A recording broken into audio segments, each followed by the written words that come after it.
bien que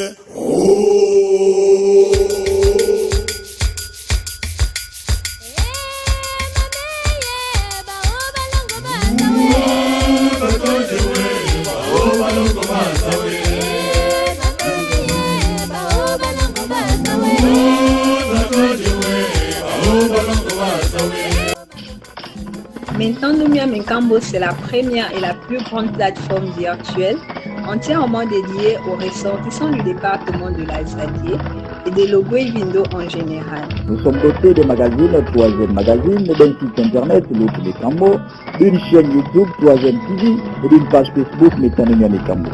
Vous êtes un artiste, un acteur économique, un politicien et autres. Vous souhaitez faire connaître votre talent. Vous souhaitez bénéficier gratuitement d'un espace de communication pour véhiculer vos idées. Alors, contactez Nintendo Miamecambo.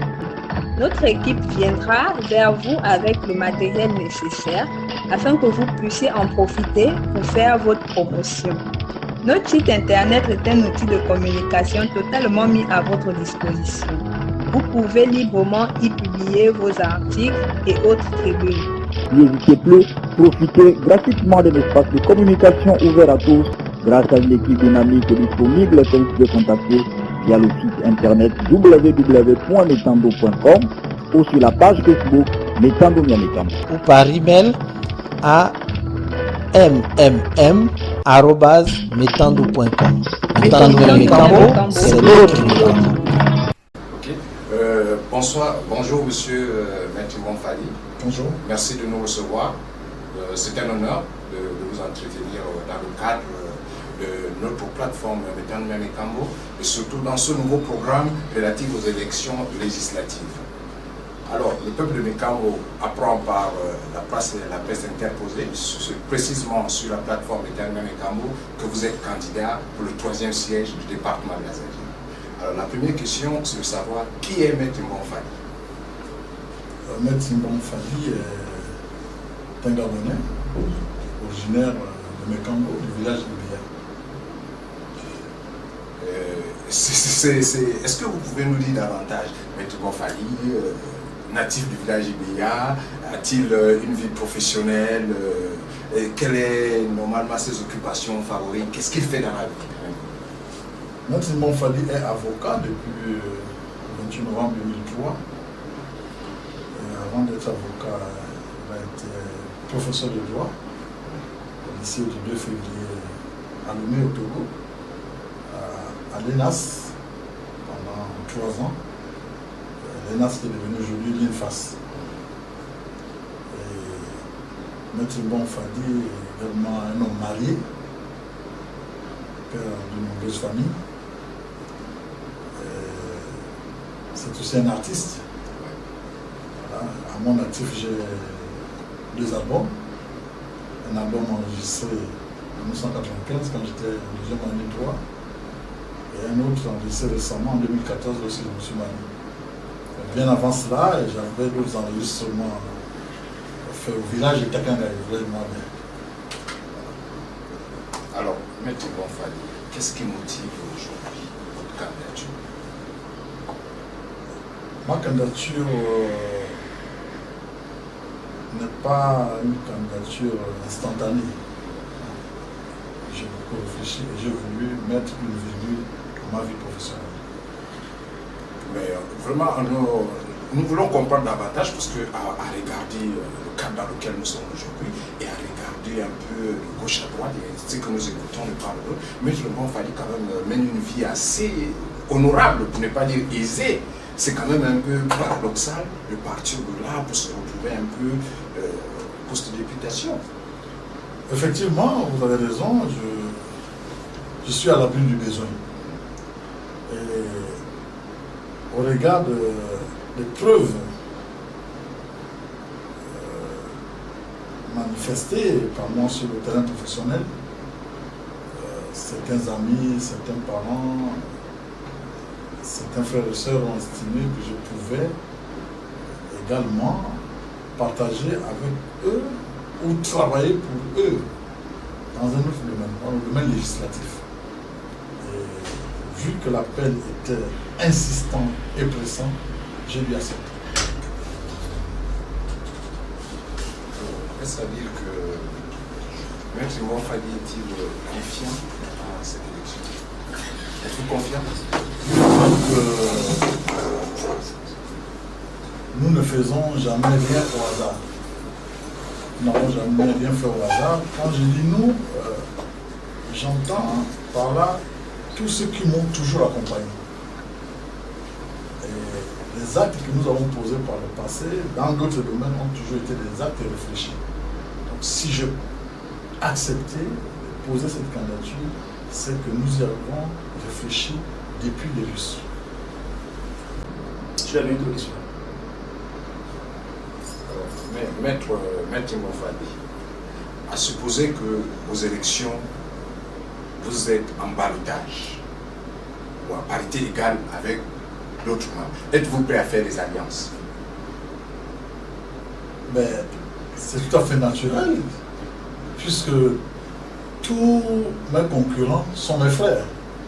Je n'hésiterai pas un instant d'aller les rencontrer pour que nous puissions faire une équipe ensemble. Je n'hésiterai pas. D'accord. Ben, déclinez-nous un peu en quelques lignes quel est votre projet pour la population de Mazadi, précisément du 3e siège. Comme je vous l'ai dit dans mon poste, tout mandat impératif est nul. Ça veut dire quoi? Ça veut dire qu'on ne peut pas élire un député pour qu'il puisse accomplir des actes précis au niveau local. Et pour cette raison, je n'ai pas à promettre au département de Mazadi la lune ou autre chose. Mais notre population a une autre conception du député, celui-là qui paye les ordonnances, celui-là qui répare les écoles, celui-là qui fait le don des livres et tout ça. Vous allez vous départir de ce pan qui est pourtant un problème social pour ceux-là qui vous élisent? Je crois que la question est la bienvenue. En tant que ressortissant du 3e siège, je serais moi-même frustré de ne pas agir en direction de cette population. Et surtout cette jeunesse montante. Voyez-vous, moi-même j'ai été footballeur. Donc, imaginez un instant qu'une équipe du canton n'ait pas un ballon, n'ait pas des maillots pour jouer au foot. Ce serait pas concevable pour moi. Comment appellerons-nous alors ce geste? Parce que vous le faites, ça sera de la philanthropie. C'est cela. C'est-à-dire ce que vous appelez vulgairement des dons, une assistance, tout simplement. En fait, ce qu'il faut comprendre, c'est que mon rôle sera d'amener le canton vers le haut. S'il s'agit d'un nouveau départ, faire le contraire de ce que les autres ont fait. Tout à fait radicalement opposé à ce que les autres ont fait. Ce que nous faisons. Nouveau départ, ça veut dire que nous avons eu un départ qui était déjà faussé. Voilà. Donc à partir de ce moment, on remet le compteur à zéro et on repart sur des nouvelles bases. Sur des nouvelles bases. Méthode participative. C'est-à-dire dans tous les pans du développement économique et social, les populations vont s'approprier les idées que je vais émettre. Bon, ça, si je comprends bien le Sénat, ça veut dire que les populations eux-mêmes deviennent acteurs de leur développement. Voilà. Je vous prends un exemple. Récemment, j'ai commandé une ficelle traditionnelle au Koa. Donc, avec cette ficelle, nous pouvons fabriquer des vêtements, nous pouvons fabriquer des sacs. Et moi, je suis en train de produire le premier sac fabriqué avec cette ficelle. Et pendant les 5 ans, le canton, le 3e siège, va produire les premiers vêtements made in Djoa. C'est un projet quand même assez alléchant. Un coup de chapeau pour ça, maître. Alors, nous allons revenir un peu. Nous allons faire une restriction en arrière, nous allons repartir en arrière. À la dernière élection présidentielle, nous vous avons vu défendre le candidat Jean Ping. Quelles sont aujourd'hui vos relations? Il faut avouer que mes relations avec toutes ces personnalités, avec Moboto, avec Zubandama, avec Baro Chandé, sont des relations d'abord d'avocat à client, de client à avocat. cela, nous n'avons pas de relations politiques. Maintenant que je m'engage en politique dans un parti appelé l'Union nationale, j'ai désormais des relations politiques avec la direction de l'Union nationale, avec le parti de l'Union nationale. Il y a quelque temps, l'Union nationale également soutenait bien sûr, le candidat Jean Ping. Aujourd'hui, la partie opposée, Jean Ping se retire et l'Union nationale fait chemin seul. Est-ce que aujourd'hui votre candidature n'est pas en déphasage avec cette vision que vous avez donnée, celle de défendre bien sûr le candidat Jean Ping? Non, en fait, il faut d'abord revenir sur le fait que je n'ai pas été mandaté par l'Union nationale pour parler des relations avec Ping. Mais moi, je pense que lorsqu'on est un président élu, on a besoin d'une assemblée nationale. Quel que soit le format qu'on peut utiliser. C'est-à-dire que ce soit le président Ping ou le président en place, peu importe la manière dont ils sont au pouvoir, ils ont besoin d'une assemblée nationale. D'accord. Bon, le maître est mieux placé en tant que juriste pour nous parler bien sûr des problèmes de loi et de tout ce qui s'ensuit. Maître, résumez-nous en quelques lignes votre projet de société pour la population du 3e siège de la ZAD. En un mot, mon projet de société, c'est l'homme du 3e siège qui doit être valorisé d'une manière plus dimensionnelle. Alors, nous avons marqué une pause pour cette première partie. Et je vais faire le relais à mon autre collaborateur, Pater Makwam Monater, pour aborder la deuxième partie de cette émission avec vous. Questions-réponses relatives bien sûr à l'élection législative dans le département d'Azali. A tout de suite, nous revenons. Metandumia Mekambo, c'est la première et la plus grande plateforme virtuelle entièrement dédiée aux ressortissants du département de l'Azadier et de l'Ogoïvindo en général. Nous sommes dotés des magazines 3e Magazine, d'un site internet l'autre Mekambo, d'une chaîne YouTube 3e TV et d'une page Facebook Metandumia Mekambo. Vous êtes un artiste, un acteur économique, un politicien et autres. Vous souhaitez faire connaître votre talent. Vous souhaitez bénéficier gratuitement d'un espace de communication pour véhiculer vos idées. Alors, contactez Metandumia Mekambo. Notre équipe viendra vers vous avec le matériel nécessaire afin que vous puissiez en profiter pour faire votre promotion. Notre site internet est un outil de communication totalement mis à votre disposition.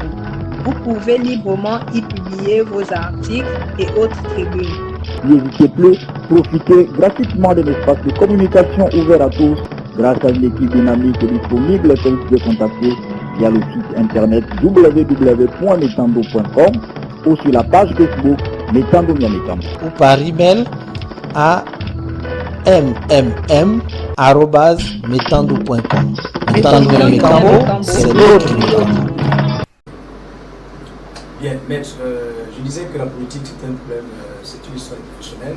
Vous êtes reconnu comme un professionnel de droit, une fierté pour la France de Guéhindo, de Mekambo en général, en particulier. Alors aujourd'hui, vous jetez dans le champ politique. Êtes-vous confiant d'être à la hauteur de vos prochaines missions? Bon, je ne sais pas si je dois répondre par oui ou par non. Vous savez très bien que la politique, c'est d'abord une mission. Je dirais même c'est un sacerdoce. Et tout comme la défense des droits humains est un sacerdoce. Donc, partout où je me trouve, je suis dans une situation sacerdotale. C'est-à-dire que je donne le meilleur de moi-même. Et si ceux qui reçoivent ce que je donne peuvent en profiter, tant mieux. Je n'ai pas d'état d'âme, je n'ai pas à me poser de questions si je vais réussir ou si je ne vais pas réussir. Je donne le meilleur de moi-même, ce que j'ai toujours fait. Mais vous pouvez me croire sur simple parole, ça a toujours profité à tout le monde. Ok, nous revenons proprement sur l'élection. Alors, l'élection, c'est une affaire assez compliquée. Alors, vous êtes aujourd'hui à la bataille. En tant que candidat à l'Union nationale, votre parti politique aurait voulu certainement gagner ce siège. Alors pour l'avoir, il fallait absolument avoir, on va dire, une base politique. Est-ce qu'aujourd'hui, l'Union nationale a-t-il des militants acquis à votre cause comme réserve de voix? Parce qu'il s'agit là, l'élection c'est un homme, une voix. Est-ce que vous avez des militants acquis à votre cause aujourd'hui pour garantir votre victoire? Je dirais que l'Union nationale est un parti national. Mais un rassemblement national n'a jamais rassemblé tous les nationaux. C'est pour vous dire que même s'il y avait des cellules de l'Union nationale implantées dans ma circonscription électorale, je ne serais pas toujours sûr de remporter une élection. Mais je suis plutôt sûr de remporter cette élection parce que ce qui fait le parti, ce sont les hommes. Et j'en suis un. Voilà. Et ces hommes-là, vous les avez, en dehors de vous, vous les avez acquis à votre cause? Je parle des militants de l'Union nationale de l'économie. Parce qu'en face de vous, maître, en face de vous, je ne vous apprends rien, vous avez quand même la machine démocratique gabonaise avec les cellules de base implantées partout, y compris dans vos sièges. Est-ce qu'aujourd'hui, vous arrivez en tant que nouveau, les militants du Parti démocratique gabonais ne le regarderont pas? Il y a la famille, bien sûr, comme un nouveau acteur politique et qui doit d'abord faire ses preuves. Je crois que voir cela de cette façon, c'est restreindre mon champ d'occupation du terrain. Ma candidature est au-delà des frontières des partis politiques. C'est une candidature supracantonale. Donc, elle révèle les limites du multipartisme. Parce que j'ai été moi-même sur le terrain lorsque je suis allé déposer ma candidature. J'ai des amis, des parents partout, au PDG, dans l'opposition, mais tous me disent votre candidature est acceptable. Vous pouvez être notre meilleur représentant à l'Assemblée nationale. Alors vous voyez, lorsque les gens vous le disent, vous vous dites, mais finalement, il ne faut pas se focaliser sur le parti politique. Il faut être au-dessus de la mêlée, et je l'ai toujours été. Et pour la petite histoire, je voudrais ici vous dire que ma femme a longtemps été chef de cabinet d'un ministre. Mais pensez-vous que parce qu'elle est chef de cabinet d'un ministre ou qu'elle serait au PDG, qu'elle voterait contre son époux? Voilà les limites. Voilà. Donc, je ne crois pas à cette restriction. Ma candidature est une candidature supracantonale. D'accord. Eh bien, nous sommes dans le cadre du 3e siège et les listes sont connues, vos concurrents également, les listes de vos concurrents sont connues. Alors aujourd'hui, vous êtes de l'opposition radicale en tant que candidat de l'Union nationale. Et il y a donc d'autres candidatures dont je ne voudrais pas citer les noms aussi, mais que vous connaissez, qui sont également de l'opposition dite modérée. Alors quels sont vos rapports aujourd'hui avec les autres partis? Bon, je vos concurrents sur le plan local. Oui, mais vous savez, la différence entre opposition radicale et opposition modérée, c'est que les opposants modérés sont les collaborateurs du parti au pouvoir. Ou on est dans l'opposition, ou on ne l'est pas. C'est cela. Donc si on est dans l'opposition, on fait l'opposition. On attend que votre parti obtienne la majorité pour gouverner. Mais opposition modérée, vous ne pouvez pas en même temps manger et siffler. Ou vous mangez, vous ne sifflez pas, ou vous sifflez, vous ne mangez pas. C'est deux choses différentes. Donc, opposition radicale, opposition modérée, ce sont les inventions des hommes politiques. On est un parti affilié au parti de la majorité ou un parti affilié au parti de l'opposition. Soit maître, mais à vous entendre parler, supposons que vous soyez la troisième voie, dans le cas du deuxième tour. Serez-vous donc l'allié du parti au pouvoir ou du parti de l'opposition modérée si vous êtes la troisième voie? Ça, c'est une hypothèse non envisageable. Nous sommes en politique. Oui, mais en politique, il y a aussi des signaux forts. Ça, c'est une hypothèse non envisageable. Je sais de quoi je parle. Et dans le cadre de votre stratégie politique, je ne vous demande pas de la dévoiler ici, est-ce que vous comptez dans les prochains jours descendre le siège avant l'élection? Bon, je ne pense pas que ma présence avant des élections puisse apporter grand-chose. Puisque de Mekambo à Mazingo, tout le monde me connaît. Je ne suis pas un inconnu. Ma mère est de Takangaï, 4 km. Ma belle famille est d'Imbom, 7 km. Moi-même, je suis d'Ibéa. Mes oncles sont à Zoula. Les oncles de mon père sont à Itumbi. Et à Mazingo ou à Massombo, j'ai également des oncles. Alors, je ne vois pas pourquoi je ferais un tour. Vous êtes donc le fils du siège. Mais justement, tout comme les autres. C'est vrai, mais chacun défend sa chapelle. Moi, j'estime que la joie, c'est moi c'est la joie. Le troisième siège est confondu à ma personne. Oui, mais je ne voudrais pas parler de tergiversation, mais beaucoup plus d'hésitation, parce que votre candidature a été longuement annoncée. Il y a eu des appels à candidature à chaque fois dans les réseaux sociaux. Nous les suivons au quotidien. Aujourd'hui, vous vous êtes prononcé publiquement, et c'est pour cette raison que nous sommes là. Est-ce que les populations de la Djoua aujourd'hui peuvent être honorées d'avoir un fils comme vous à la députation de l'Inde, pour répondre à leur place, puisque vous êtes appelé à être leur depuis votre annonce de candidature? Bon, je ne peux pas répondre en lieu et place des populations qui vont m'élire. Un député, d'abord un député national. Bon, ça peut aussi être une fierté que ces populations aient pour représentant ma modeste personne. Et si j'ai accepté cet appel pressant et insistant, c'est parce que le refus aurait été considéré comme une non-assistance à la population en danger. C'est une population qui avait perdu les repères. Elle veut se réapproprier ces valeurs qui ont disparu. Les valeurs de solidarité, les valeurs de développement, etc. Il y a plusieurs valeurs qu'il faut défendre. Ces populations ont perdu ces repères. Alors, ne pas répondre présent à cette élection aurait été, je le répète, une non-assistance à la population en danger de déperdition, je dirais même de désintégration généralisée sur le plan des structures mentales, des structures économiques. Et pourquoi pas sur le plan sportif? La Djoua n'existait plus. La Djoua a disparu. Et pour la petite histoire, je voudrais vous dire que lorsque je suis allé déposer ma candidature, j'ai quand même apporté 2 ballons achetés là à City Sport. C'était des ballons de 56 000 francs, c'est rien. 2 ballons, 56 000, 56 000, je les ai offerts à la population. Et on en demande, mais que s'ils m'en demandent, c'est qu'ils se reconnaissent en moi, surtout les jeunes. Et vous allez constater aussi qu'à l'entrée du canton, de notre siège, les jeunes ne se retrouvent pas sur le plan intellectuel. Il n'y a pas de cybercafé. Il n'y en a pas.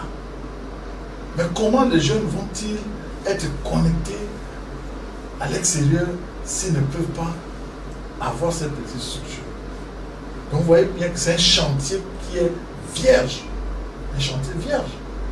Sur le plan agricole, par exemple, récemment j'étais à Yaoundé avec mes frères Kazama Richard, Tchendjemboulou, Milan Germain. Et nous avons pu assister, nous avons pris part au salon de l'agriculture. Moi, j'ai importé une variété de bananes douces, qui donne le fruit à 1 mètre du sol. J'ai pu prendre également des boutures de manioc qui produisent, c'est-à-dire que c'est un genre de manioc qui, disons, développé par les Camerounais.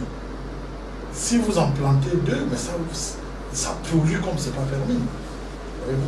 Donc, je vais à nouveau me rapprocher de Richard et Kazama et des autres pour voir si nous pouvons nous approprier ces éléments qui économiquement peuvent nous aider. Et je voudrais aussi ajouter, sur le plan agricole, que les gens se plaignent de ce que les éléphants détruisent les plantations. C'est parce qu'ils ne plantent que le manioc. On peut importer l'igname. Les éléphants ne viendront pas détruire l'igname. Voilà. Il y a tout à faire. mais nous allons nous appuyer sur des gens, des personnes qui sont déjà dans l'agriculture pour améliorer leur rentabilité. Et voilà. Il y a beaucoup de choses à faire.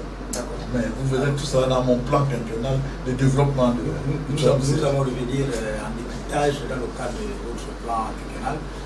Nous allons nous appuyer sur le volet purement politique. Alors, je disais tantôt que Maître Fally arrivait là dans un monde nouveau, le monde politique, même si nous savons très bien qu'entre le droit et la politique, il y a beaucoup d'implications. Alors, nous savons aussi que vous, en tant qu'élu national, si vous êtes élu demain, vous serez d'abord un élu des populations de la joie. Or, dans le fonctionnement des partis politiques, une fois élus, les députés sont obligés de suivre la ligne politique du parti, donc de son président.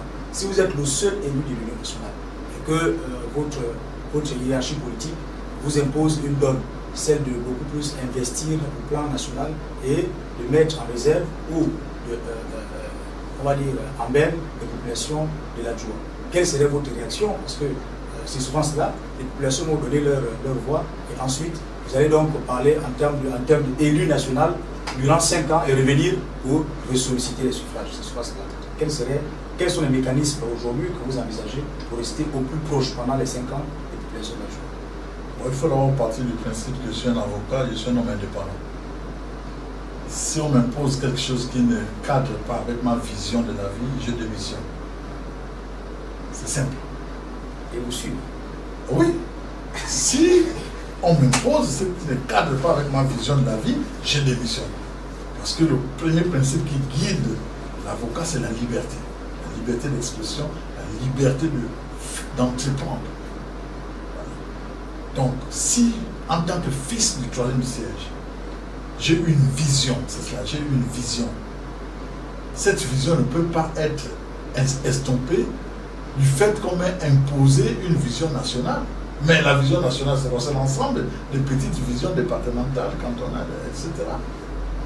Bon, il ne faut pas confondre aussi les choses. Ce que je dis pour le canton Djoua n'est pas un impératif absolu. C'est ma vision à moi. Je peux ne pas le faire parce que quand on est élu député, c'est pour légiférer, pour contrôler l'action du gouvernement. Voilà. Alors, donc, à ce niveau, il n'y a pas vraiment... Je ne pense pas qu'il y aura de couac. Je ne pense pas. Parce que j'ai toujours gardé ma liberté. D'accord. Les populations de la joie nous suivent et naturellement sauront comment comment apprécier cette déclaration qui va certainement avoir au cœur, dans les cœurs de plusieurs de vos futurs électeurs. Alors, restons dans le cadre de la joie et de cette élection. Nous savons très bien que vous avez des rapports avec certains membres importants du Parti démocratique gabonais, notamment votre épouse et ses chefs politiques. Est-ce que ça n'a pas été une action qui a surpris certains, votre candidature? Bon, je ne peux pas raisonner en leur lieu et place. S'ils ont été surpris, s'ils n'ont pas été surpris, bon, le problème c'est que il faut partir du principe simple. Imbom Fally est un homme libre. Et lorsque mon épouse a été sollicitée pour occuper une fonction politique, mon aval était nécessaire. Et lorsqu'il s'est agi de poser ma candidature, je pense que mon épouse ne pouvait pas être en marge. C'est une candidature réfléchie. Très bien. Alors, nous restons au plan local toujours. Le Parti démocratique gabonais déploie énormément de moyens, c'est l'incitant de personnes. Est-ce qu'aujourd'hui, par rapport à votre stratégie de campagne, nous ne demandons pas de la dévoiler ici, financièrement, serez-vous prêt à le combat? Bon, parler des finances, c'est oublier l'élément essentiel. Vous savez qu'il y a des gens qui ont beaucoup d'argent, qui ne font rien de ce temps. Voilà. Mais il y a ceux qui n'en ont pas, qui sont bien suivis et qui attirent la sympathie. Peut-être que je suis de ceux-là. Moi, mon père ne m'a pas laissé un compte bancaire fourni. D'abord, il n'en avait pas. La petite pension qu'il a laissée, c'est pour ses femmes. Donc, ce qui nous a donné le meilleur, c'est le travail. Il faut travailler. Le respect de l'autre. C'est tout cela qui peut faire de nous des grandes personnes, des personnes de grande valeur. Et ma sœur Renée, comme c'était bien collègue Timé, elle aussi, elle a suivi ce que nous, rien que le travail, le respect de l'autre. Voilà. Donc, vous ne pouvez pas acheter la considération, quels que soient les milliards. La considération ne se marchande pas. Et je disais même, j'ai écrit sur la dignité de l'homme. Si la dignité de l'homme est respectée, je crois qu'on aura tous gagné. La dignité ne se marchande pas. Sauf ceux qui pensent qu'ils peuvent vendre leur dignité. Mais pour ceux qui sont convaincus, qui ont des convictions, ils ne peuvent pas, sous prétexte qu'on ne leur a pas donné l'argent, c'est détourner des grandes valeurs. Alors, maître, désormais homme politique, alors s'il arrivait, vous ne remportez pas cette élection, comme plusieurs qui, on va dire, permettez-moi l'expression, s'aventurent au plan politique, vont à une élection, et lorsqu'il y a échec, ils reviennent définitivement pour repartir c'était pendant 5 ans.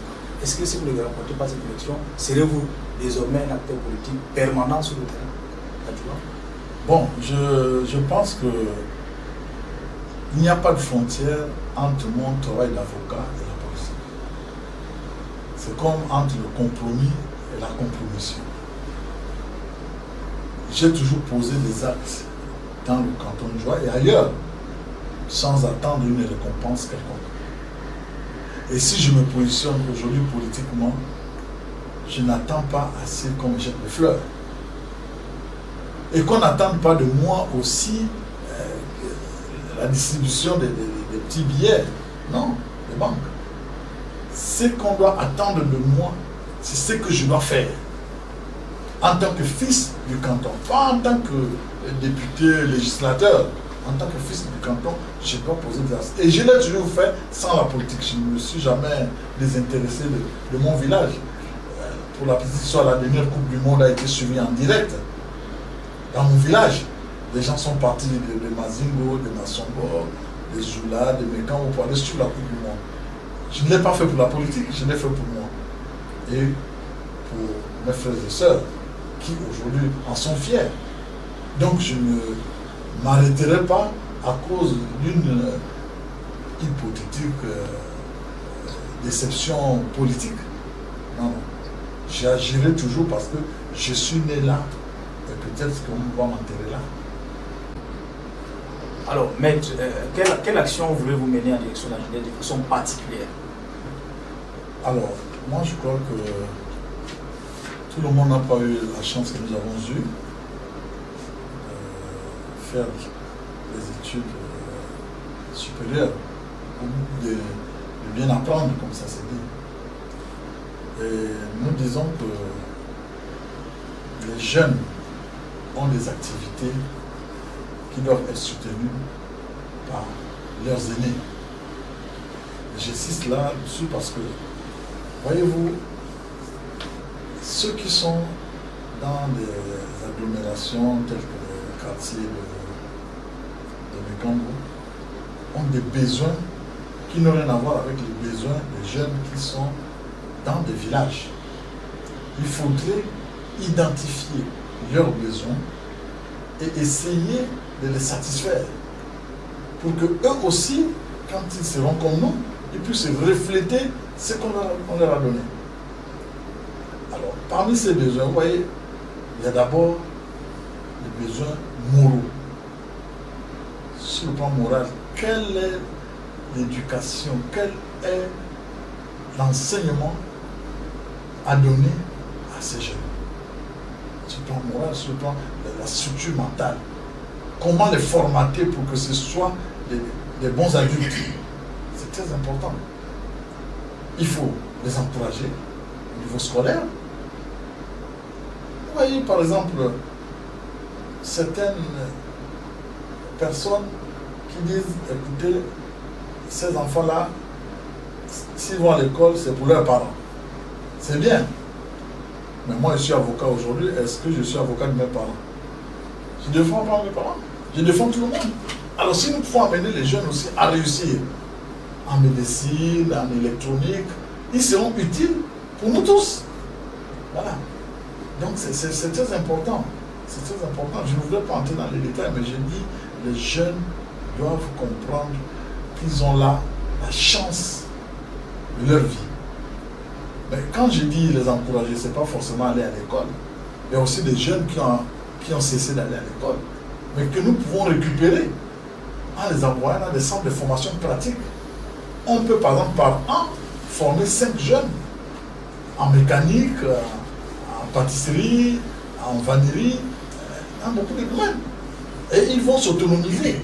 Voilà. L'objectif étant d'amener certains à s'autonomiser. Imaginez un peu un jeune qui a un petit fonds de commerce. Il vend quelques boîtes de conserve devant la maison. Mais si nous constatons cela, nous pouvons par exemple demander à ce que les parents nous trouvent un endroit et on construit un truc acceptable pour qu'ils vendent dans la dignité et que ce soit son gagne-pain. Voyez-vous?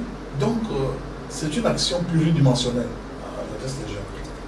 Alors, mesdames, messieurs, nous sommes en face de Maître Fadi. Maître Fadi, homme politique, homme de joie, et nous profitons de cette tribune pour relancer alors un autre pan, parce que Maître Fadi également, c'est un homme de culture. Alors, Maître, au plan culturel, dans le cadre de vos activités, où allez-vous avec toutes ces bonnes mélodies entendues il y a des années, et qu'aujourd'hui, certainement, les nouvelles générations veulent vous revoir sur la scène? Bon, il faut avouer que la musique, pour moi, c'est une affaire d'amour. Depuis mon jeune âge, avec Blazo Léonard, Devakani Prosper, Feu pour moi, Benga Prosper, Bende Kadina Atos, Benga Imongro, son âme, nous avons toujours œuvré pour produire quelques mélodies, quelques sons. Et j'ai pu constater dans ma vie que chaque fois que j'y mets un peu de musique, tout me réussit. Donc c'est pour cette raison que je ne vais pas cesser de produire. Voilà. À mon actif, c'est vrai, comme je disais, j'ai des albums, mais je vais faire autre chose aussi sur le plan culturel. Allez-y. J'envisage, avec votre permission, avec la permission de mes aînés et de mes frères et sœurs, faire en sorte qu'on rédige un code traditionnel de la circoncision. On peut avoir quelques détails? Non, un code traditionnel de la circoncision. La circoncision aujourd'hui a été galvaudée, les gens la font n'importe comment. On peut s'asseoir, on peut réunir 40, 50, 100 personnes, dire bon, nous allons concevoir un code traditionnel, c'est-à-dire comment devons-nous organiser la circoncision dans nos villages. Par exemple, avant, il y avait Kunda, il y avait Moussango, il y avait Mbeka, Mounene, voilà. Et naturellement, à la fin. Mais aujourd'hui, le même jour, il y a le Kunda, le même jour, il y a la veillée. On supprime même le Moussango. Vous voyez? Donc la circoncision a perdu sa valeur en tant que telle. Et l'âge aussi. On fait circoncire les enfants de 3 mois, de 3 ans. La circoncision d'abord, c'était l'enseignement supérieur. Il ne faut pas prendre la circoncision comme étant une simple opération chirurgicale faite autour d'une cérémonie traditionnelle. Non, c'est un enseignement. Il faudrait que l'enfant s'approprie les valeurs qui lui sont enseignées. Voilà. Donc, un code de la circoncision s'avère nécessaire. Et pour cela, on peut associer aussi nos frères de la province qui font la même chose que nous, à Makoukou, même au Otoué. Mais un code de la circoncision circonscrit autour de, enfin, uniquement pour le code de la Zadie, ou bien parce que la circoncision c'est un rite élargi, hein? C'est vrai, mais nous parlons de la circoncision telle que nous la pratiquons dans notre territoire, qui englobe les Kota, les Bakwele, les Bungom, toutes ces entités, les Mahongwe. Donc un code harmonisé, c'est-à-dire qu'il faudrait que nous ayons un texte qui harmonise. C'est-à-dire que lorsque vous partez de Mekambo pour Makoko, que ça soit les mêmes standards.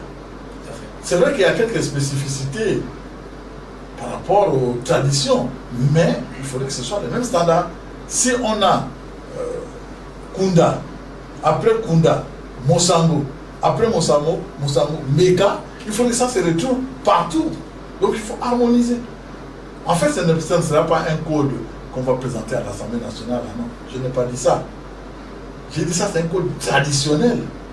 Nous le faisons d'abord d'une manière codifiée, mais orale. Donc il faut mettre ça dans un support matériel.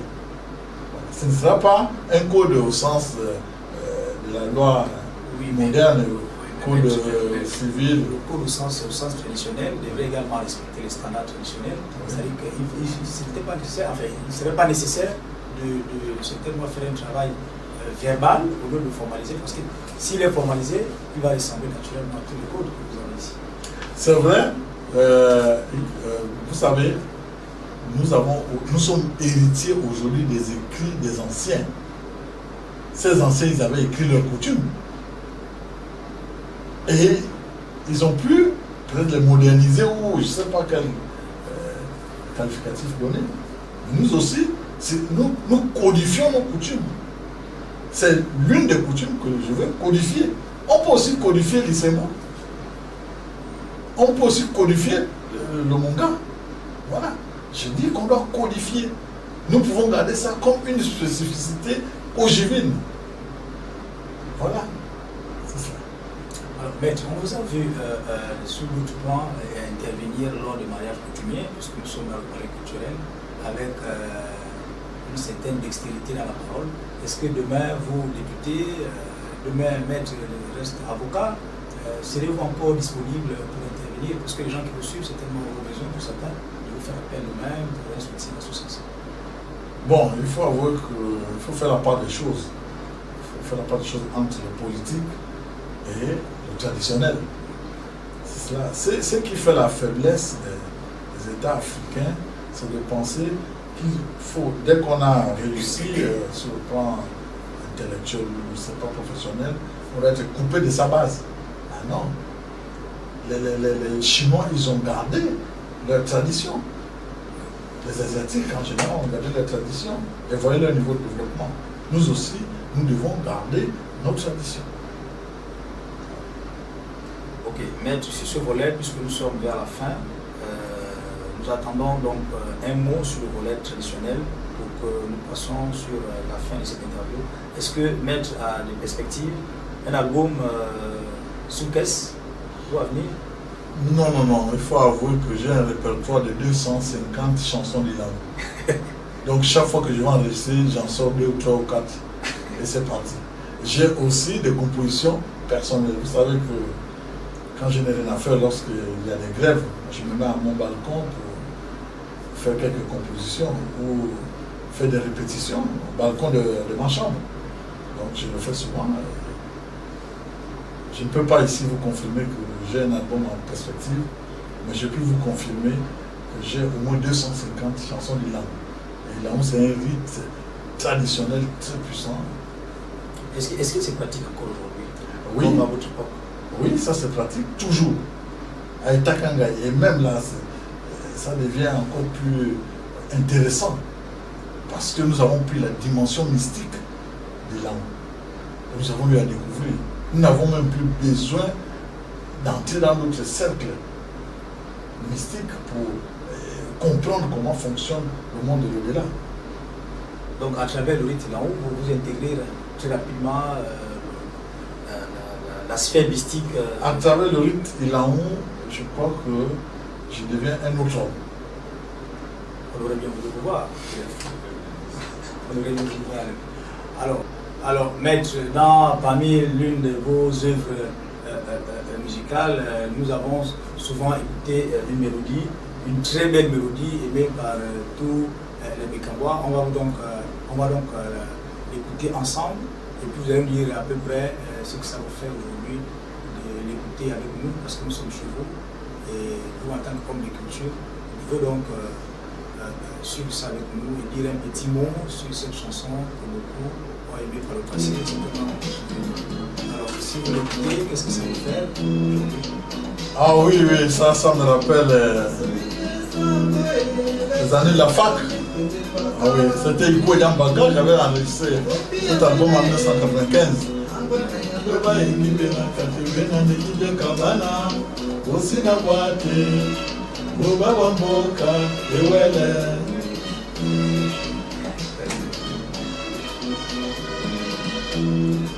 Ya mama yangu kai malingi lokache mozoa bena nejiba yengi papa kai mele madeka dunia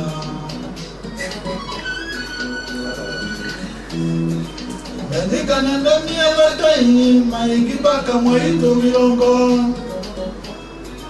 Nambia memba kame walema Tabie ndakame Makwajima eje matumange makoma eje niwezi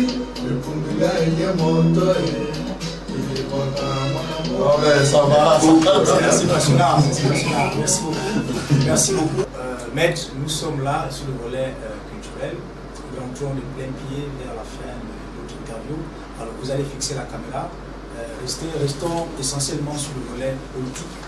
Vous allez un mot, un message particulier pour les populations d'Adjoa. Alors, vous avez 2 minutes à fixer la caméra, vous adressez aux populations qui vont naturellement pouvoir le 6 octobre dans chaque bureau de vote de vos circonscriptions politiques. Alors, fixez la caméra, adressez-vous aux populations pour un message particulier, un message de cœur, un message d'apaisement de l'ensemble. Je vous remercie, mes chers frères et sœurs. Le 6 octobre, vous aurez à choisir entre plusieurs candidats qui vont se présenter devant vous. Vous savez qui sont ces candidats, vous connaissez leur passé et leur présent. Moi, je pense que ça ne sert à rien de disperser les voix. Le seul à même de vous amener vers le développement véritable, vers la prise en compte votre dignité, ce moi. En dehors de moi, je ne pense pas qu'il y ait quelqu'un d'autre. Pourquoi je le dis? Je le dis parce que il y a des actes que nous avons ensemble posés depuis que nous étions enfants jusqu'à ce jour. Ces actes sont ceux qui vont vous guider pour que vous puissiez retenir ma modeste personne comme étant votre futur député. Il faut aussi ajouter que cette élection n'est pas l'occasion pour vous de vous désunir, d'insulter les uns ou de vilipender les autres. Chacun doit apporter ses idées pour que le canton, pour que le troisième siège puisse l'emporter finalement. Je vous remercie. Alors, troisième relance à partir d'aujourd'hui, donc nos activités avec les interviews vidéo. Nous avons aujourd'hui l'honneur de recevoir Maître Imbo Fadi. Maître Imbo Fadi qui est avocat de formation, avocat reconnu. Aujourd'hui, il se lance au plan politique au compte du parti Union Nationale dans le 3e siège de Gazadier. Il est donc le candidat officiellement investi par ce parti politique. Alors, il a donné aujourd'hui sa vision pour le département, ses ambitions en tant que futur député. Alors, vous l'avez suivi dans le cadre de nos interviews, dans le cadre de nos activités, les paroles sont libres, les commentaires sont libres et n'engagent que leurs auteurs. Alors, Maître Bofadi a eu la possibilité aujourd'hui de s'ouvrir à nous. Nous pensons recevoir d'autres candidats demain. Aujourd'hui, nous n'étions pas seuls. Toujours le duo de choc, Ibrahim et à terme, on se retrouve pour notre prochaine interview. À bientôt.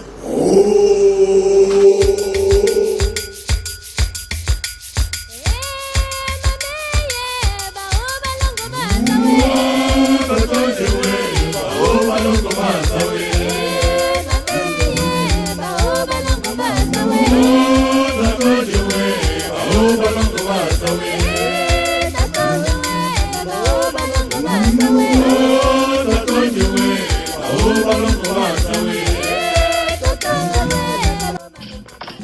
Metando Miamecambo, c'est la première et la plus grande plateforme virtuelle entièrement dédiée aux ressortissants du département de l'Azadié et de Logoué-Vindo en général. Nous sommes dotés des magazines 3e Magazine, d'un site internet L'Autre Mécambo, d'une chaîne YouTube 3e TV et d'une page Facebook Metando Miamecambo.